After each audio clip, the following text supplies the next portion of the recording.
Desde grabaciones de vigilancia hasta exámenes forenses, hoy en día los investigadores tienen muchísimas herramientas a su disposición. Pero incluso con estas tecnologías, no todos los casos son fáciles de cerrar. A veces se necesita una pequeña evidencia y un ojo atento para que todas las piezas del rompecabezas encajen.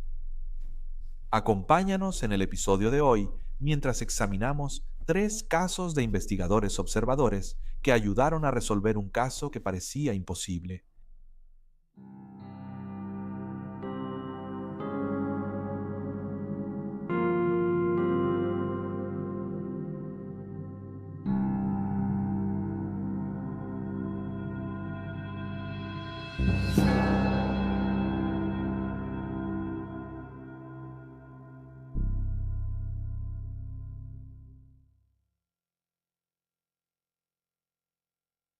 INEREPKINA. Anna Repkina, de 26 años, pensaba que había hallado a su alma gemela al conocer en línea a Will Hargrove, también de 26. Originario de Oregón, Hargrove vivía en Estados Unidos, pero tenía interés en todo lo relacionado con Rusia. Después de su primer encuentro en línea, en 2016, su romance floreció rápidamente. Con el tiempo, enviaron miles de mensajes, memes y fotos, y descubrieron que compartían muchos intereses, sobre todo el gusto musical. Completamente enamorada de Hargrove, Anna tomó la decisión más tarde ese año de volar a Estados Unidos y pasar las vacaciones con él para ver cómo funcionaría su relación en persona. Durante 10 días, Anna se involucró profundamente en la vida de Hargrove en Oregón. Conoció a sus amigos, viajaron a la costa y hasta pasaron Año Nuevo juntos. Al final de su viaje, Hargrove le propuso matrimonio y Anna aceptó. Estaba absolutamente eufórica cuando regresó a Rusia, con planes de mudarse al extranjero lo antes posible. Según sus amigas, pronto comenzó a hablar sobre vestidos de novia, pero sin que Anna lo supiera, Hargrove había estado saliendo con otra mujer. Michelle Chavez, madre casada de 2 hijos y poco más de 30 años, vivía en Albany, Oregón, cuando Anna y Hargrove se conocieron. Michelle conoció a Hargrove mientras era taxista y le agradó de inmediato. Aunque su propio matrimonio no era abusivo, ciertamente carecía de amor. Michelle decía que ella y su esposo solo compartían la cama y eran más compañeros de cuarto que pareja. Poco después inició un romance entre ambos y Michelle mudó a Hargrove a su cuarto de invitados, aunque no se sabe si su esposo conocía la verdadera relación. Finalmente, Michelle decidió dejar a su esposo, pero no sabía cuándo. Para probar su promesa, le entregó a Hargrove su anillo de bodas. Era el mismo que él más tarde le daría a Anna. En marzo de 2017, Anna volvió a Oregón para que ella y Hargrove planearan su boda. Michelle, molesta porque Hargrove dio su anillo a la joven de 26 años, no permitió que se quedara en su casa, obligando a Hargrove y Anna a rentar un departamento en Corvallis, una pequeña ciudad universitaria a poca distancia. Sin embargo, con el tiempo, Anna empezó a sospechar de Hargrove, notando que a menudo estaba incomunicado durante horas, aunque no estuviera en el trabajo. En realidad, estaba pasando tiempo con Michelle. Cansada, Michelle le escribió a Anna por Facebook que compartían a Hargrove, pero él le dijo a Anna que Michelle era su exnovia loca. Anna decidió ignorar a Michelle después de eso, y ella y Hargrove continuaron con sus planes de boda. La pareja había decidido contratar a un oficiante y casarse en la playa, pero cuando llegaron, descubrieron que el oficiante no se había presentado. Más tarde se supo que Hargrove no había organizado ni un oficiante ni una licencia de matrimonio. Triste pero sin perder el ánimo, Anna pensaba que solo podían reprogramar su boda. Antes de que eso pasara, Michelle le dio un ultimátum a Hargrove, elegir entre ella o Anna. El cuerpo de Anna fue hallado en un camino de tala remoto, en Alcy el 17 de abril de 2017. Ella había muerto por un solo disparo de escopeta en la cabeza. Estaba rodeada de basura, cigarros y envolturas de dulces. Pero entre toda esa basura, los detectives descubrieron un recibo de KFC pegado a una bolsa de plástico transparente. Mostraba la fecha y hora de la transacción y el número de la tarjeta de débito utilizada estaba vinculado a Kevin Thomas, un amigo de Will Hargrove. Según Kevin, ambos comían KFC juntos cada viernes. Cuando se le interrogó más a fondo, él mencionó voluntariamente que Hargrove le había pedido prestada su escopeta recientemente, según sus palabras, desahogarse un poco. Luego, la recuperarían de la parte trasera del vehículo de Hargrove.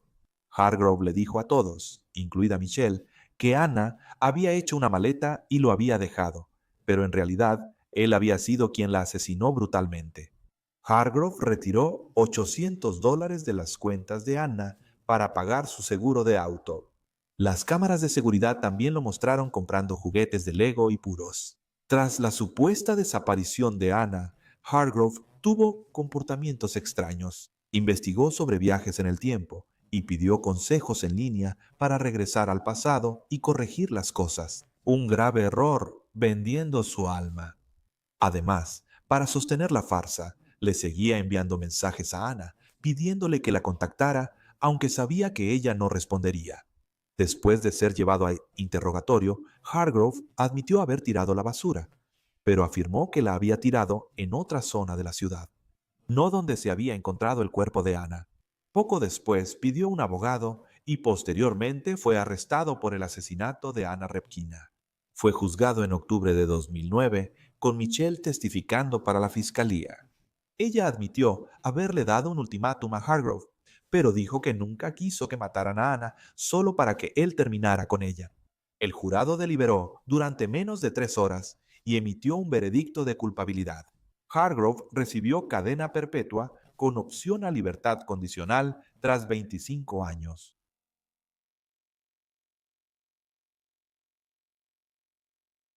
Vicky Lynn Hoskinson.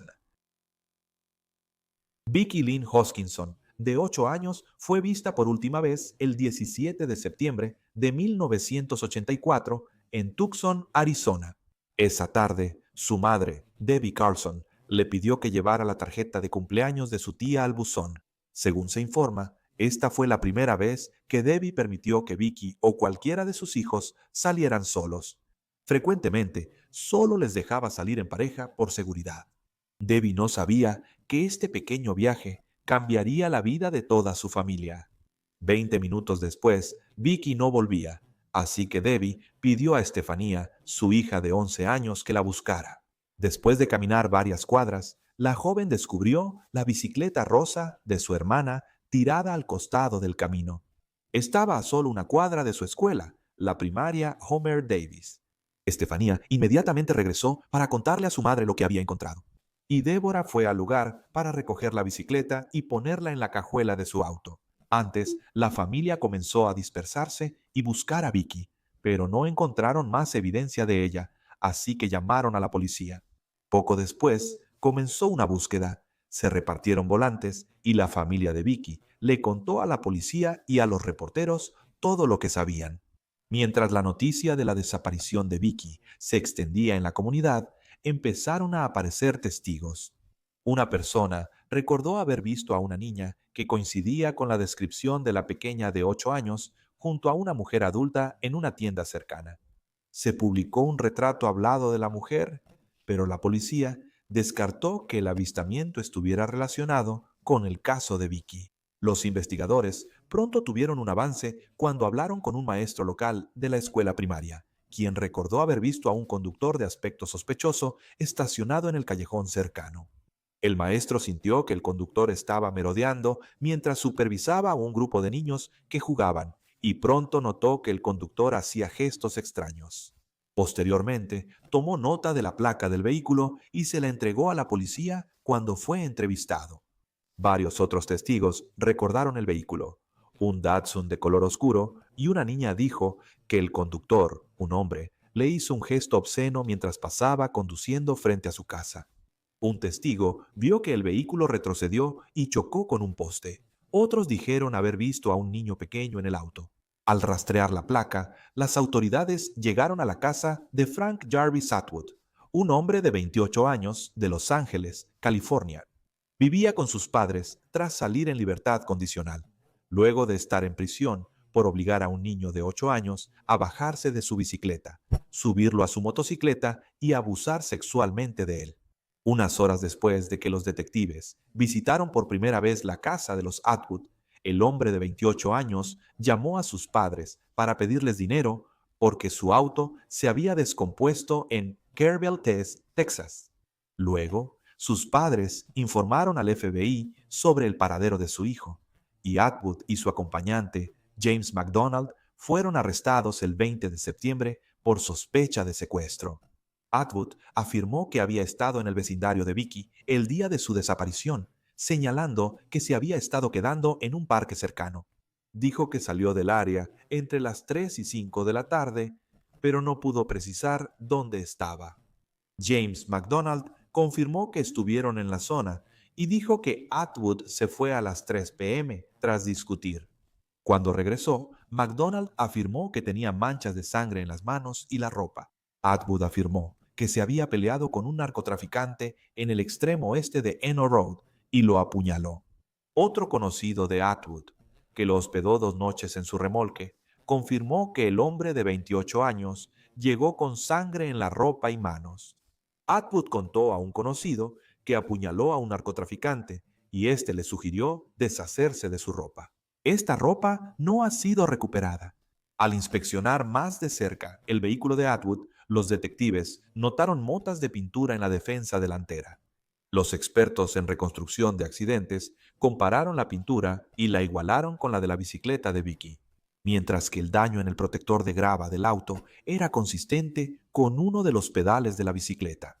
Además, se encontró un recubrimiento de níquel del parachoques del auto en la bicicleta de Vicky y se descubrió que un buzón estaba dañado en el lugar donde se recuperó la bicicleta. Mientras los investigadores teorizaban que la bicicleta de Vicky había sido golpeada a baja velocidad por el auto de Atwood, Atwood sostenía que nunca se había encontrado con Vicky a pesar de la evidencia de que su vehículo había chocado con su bicicleta. Y en diciembre, él se declaró no culpable de los cargos de secuestro que se le imputaron. 4 meses después, el 12 de abril de 1985, un excursionista halló un pequeño cráneo humano en el desierto cerca de Tucson. Este lugar estaba a 20 kilómetros de donde hallaron la bicicleta de Vicky. Desafortunadamente, para los detectives, los restos habían sido esparcidos y su condición estaba tan deteriorada que no se pudo establecer la causa de la muerte. Se utilizaron registros dentales para identificar positivamente los restos como pertenecientes a la niña de 8 años. Los expertos concluyeron que su cuerpo fue dejado en el desierto dentro de las 48 horas tras su desaparición.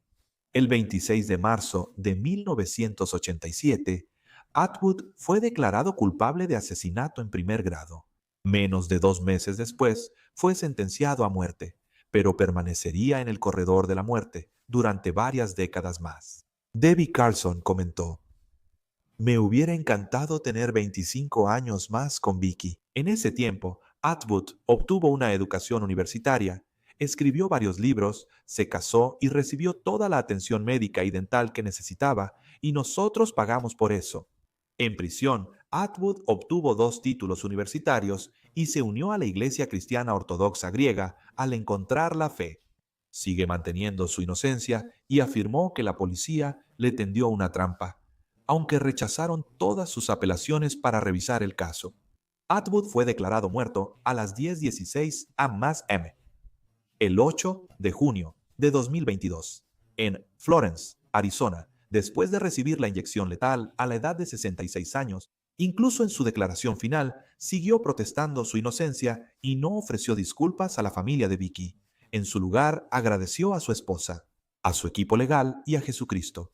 El caso de Vicky ha sido presentado tanto en Forensic Files como en The FBI Files. Su madre, Debbie, se convirtió en activista por los derechos de las víctimas tras la desaparición de su hija, ayudando a instaurar el sistema de alerta Amber en el sur de Arizona en el año 2000.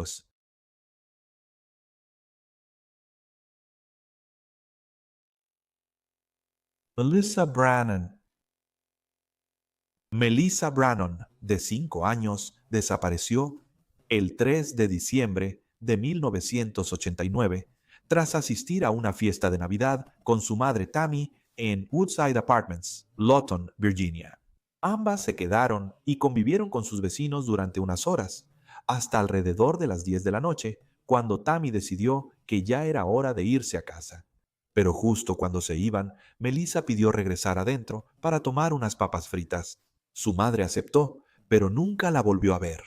Según el Washington Post, Tammy comenzó a buscar frenéticamente a Melissa y encontró una ventana abierta en un cuarto de servicio, lo que la hizo temer lo peor y gritar pidiendo ayuda. Las autoridades llegaron rápido y la búsqueda de la niña desaparecida incluyó a más de 300 voluntarios. Sin hallar evidencia de Melissa, pronto surgió un sospechoso que llegó a los investigadores. Caleb Hughes, jardinero de 23 años, llevaba solo 3 semanas trabajando en el complejo de apartamentos. Él también estaba ausente en el momento de la desaparición de Melissa, y su nombre salió a relucir gracias a varias declaraciones de testigos. Varias mujeres en la fiesta dijeron que Hughes intentó proponerles sexo. Otras solo lo observaron. Parecía prestar mucha atención a los niños, incluida Melissa. En un momento, según se informa, se sentó con la niña y su madre. Le compró un pastel a Melissa y le dijo que era bonita. Tras iniciar la búsqueda de la niña de 5 años, los investigadores acudieron al departamento que compartía con su esposa en Woodbridge, a menos de 10 millas del complejo. Descubrieron que había puesto toda su ropa de esa noche en la lavadora y que ya había sido lavada. Notablemente, esto incluía sus zapatos, a los que les habían cortado las suelas, así como un cuchillo, su funda y su cinturón. La esposa de Hughes dijo que él puso los objetos ahí al llegar a casa. Las autoridades tomaron los objetos como evidencia. Después, los detectives examinaron su sedán Honda Civic rojo y lo confiscaron para que pudiera ser investigado por peritos forenses. La esposa de Hughes, Carol, fue de gran ayuda para los investigadores durante este tiempo. Ella dijo a la policía que el joven de 23 años llegó 2 horas y media tarde y que el odómetro mostraba que viajó más lejos de lo habitual. Ella revisó el kilometraje y notó que él manejó más de 50 millas esa noche. Hughes afirmó que esto se debía a que había decidido comprar un six-pack de cerveza después del trabajo y luego tomar una ruta más larga a casa. Los detectives no creyeron su historia porque dijo volver a casa a las 12:30 a.m. Por regulaciones estatales, las licorerías no vendían alcohol después de medianoche. Quizás la evidencia más notable en este caso fueron las fibras descubiertas en el asiento delantero del auto de Hughes. La noche que desapareció, Melissa vestía una sudadera J. Penny con Big Bird de Plaza Sésamo al frente. Como no tenían la sudadera de Melissa ni su cuerpo, decidieron comprar una prenda idéntica y comparar las fibras de la sudadera con las que se encontraron en el vehículo. Eran una coincidencia exacta. Las autoridades también recuperaron pelos de conejo. La madre de Melissa había estado usando un abrigo de piel de conejo en la fiesta y fibras azules consistentes con las del blazer de Tammy. Los investigadores teorizaron que en algún momento después de que se fueran de la fiesta, Melissa estaba en el asiento del pasajero del vehículo de Hughes y las fibras y pelos se transfirieron. Los investigadores estaban seguros de tener al culpable, pero aunque no necesitaban el cuerpo de Melissa para acusarlo de asesinato, sí requerían una escena del crimen que los detectives no tenían. Así que, en lugar de dañar el caso intentando acusar a Hughes de asesinato, fue acusado de secuestro con intención de ultrajar. El joven de 23 años fue declarado culpable en marzo de 1991 y condenado a 50 años de prisión. Aunque las autoridades creen que Hughes es responsable, todavía consideran el caso sin resolver, ya que nunca ha sido acusado de asesinato. El cuerpo de Melissa sigue desaparecido. En 2019 se cumplieron 30 años de este caso. La policía pidió nueva información y reexaminó las pruebas antiguas. Esperaban que las técnicas forenses modernas les ayudaran a cerrar el caso. Tammy Brannon, quien se volvió a casar después de la desaparición de su hija, mantuvo su antiguo apellido en las guías telefónicas por si su hija seguía viva y quería contactarla. Ella se ha negado durante años a declarar muerta a Melissa. Comentando sobre el aniversario 30, Tammy dijo: «La policía de Fairfax siempre me sorprende por su dedicación a este caso. Lo que están haciendo y lo que han hecho todo este tiempo nunca se han detenido. Agregó que el dolor de tener un hijo desaparecido nunca se va. Cito, se vuelve parte del tejido de tu vida. Extraño a mi hija todos los días, aunque hayan pasado 30 años. La policía espera hoy que quienes conocieron a Hughes o vieron algo en 1989 se sientan más seguros de hablar con ellos ahora, después de que ha pasado tanto tiempo. Hughes fue condenado en 1987 por contribuir a la delincuencia de un menor tras darle cerveza a una joven de 15 años. Fue condenado por robo de autos en 1986 y Hughes mantuvo su inocencia tras la condena. Tammy recordó hablar con él una vez en prisión en 1991, poco después de su condena. Ella señaló, él no negó haber tomado a mi hija, pero tampoco lo confirmó. Le dije que sabía que él había tomado a mi hija. Solo quería saber dónde estaba ella. Por un momento creí que me lo diría, pero no lo hizo. Hughes obtuvo libertad condicional en agosto de 2019 tras cumplir solo 29 de los 50 años de su condena.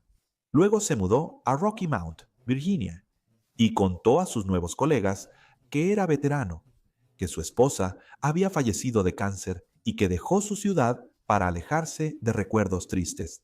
Como nadie tenía razones para dudar de su historia, pronto comenzó a ofrecer sus servicios como niñero a sus compañeros de trabajo. Aunque una condición de su libertad condicional era no tener contacto con menores por su estatus de delincuente sexual. A principios de este año, Hughes fue arrestado por violar su libertad condicional después de que un compañero de trabajo descubriera su verdadera identidad. Mientras estuvo fuera de prisión, cuidó varias veces a un niño de 9 años y a su hermana de 5. Incluso les dio regalos que la familia entregó a los investigadores. Hughes será liberado de prisión nuevamente en 2039. Para entonces tendrá 73 años. Si tienes información sobre el caso de Melissa, contacta a la Oficina de Delitos Mayores de la Policía del Condado de Fairfax al 703-200 46 7800, opción 8. También pueden contactar al Centro Nacional para Niños Desaparecidos y Explotados al 180-0843-5678 TANSO 8. Y ahí tienen los hechos. Por favor, dejen un comentario aquí abajo con sus propias teorías y especulaciones y recuerden darle like a este video y suscribirse para apoyar el canal. Gracias por ver. Manténganse alerta, manténganse seguros y nos vemos la próxima vez.